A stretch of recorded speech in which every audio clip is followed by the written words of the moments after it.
Good evening. For those of you who don't know me, my name is Ava DeHerrera. I was born in Lawton, Oklahoma to Pedro and Manuela Cano DeHerrera. I am the second oldest of 4 children. We lived in Belmont up until I was 5 years old and moved to Germany for 3 years. Yes, I'm an Army brat. I'm still a brat. We moved back to Pueblo, Colorado, and by now I was getting ready to turn 9 when my father was killed in Vietnam. A few years later, my mother died of cirrhosis when I was 15, soon to turn 16. I went from living with my mom and my aunt and uncle's home in Boone, Colorado, back to my parents' home in Belmont, and then to a foster home. At the age of 17, I chose to be emancipated.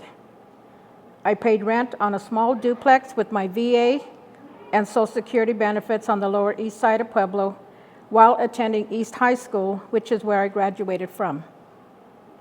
I went to USC, and now it's called CSUP. In college, while I was in between classes, I went to the Student Center to play pool. I met a young man there and fell head over heels in love with him. He had trouble in his past, which I cared nothing about, and moved in with him anyway.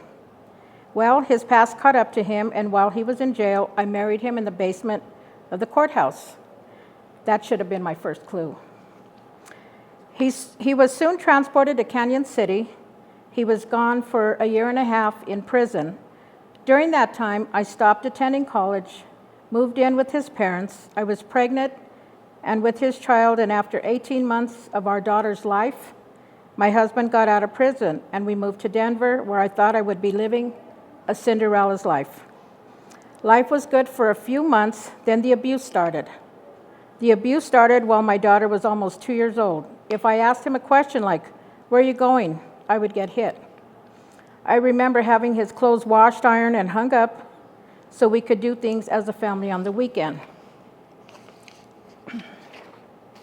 He would get dressed and leave from Friday to Sunday.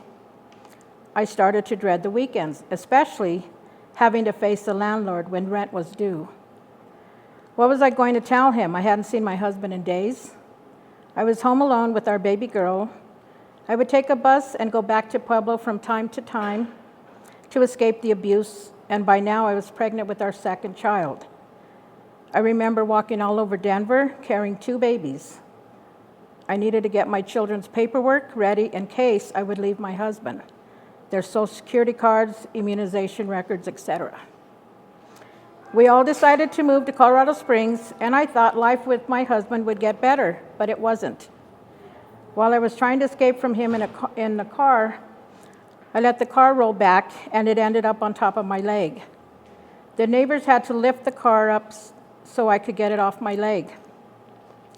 The saddest thing was my children saw it all.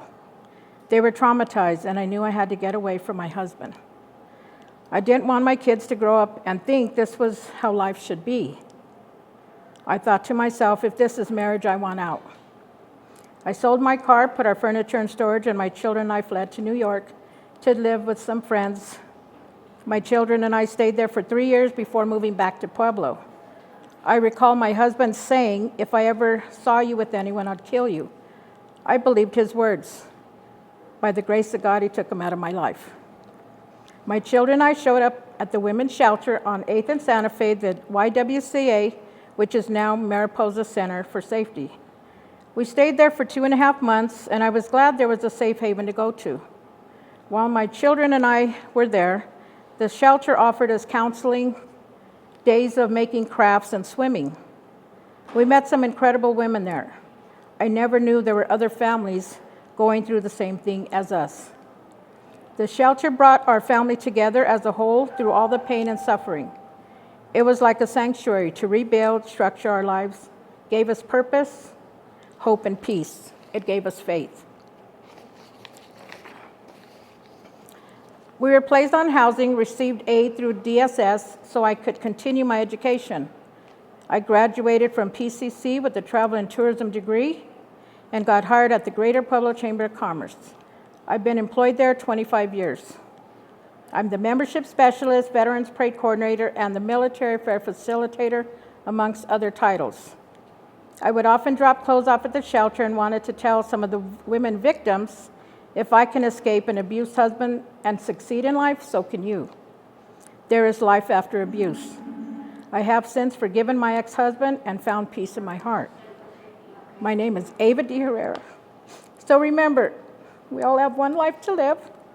Live it to the fullest. I'm a survivor of domestic violence, and so are my children.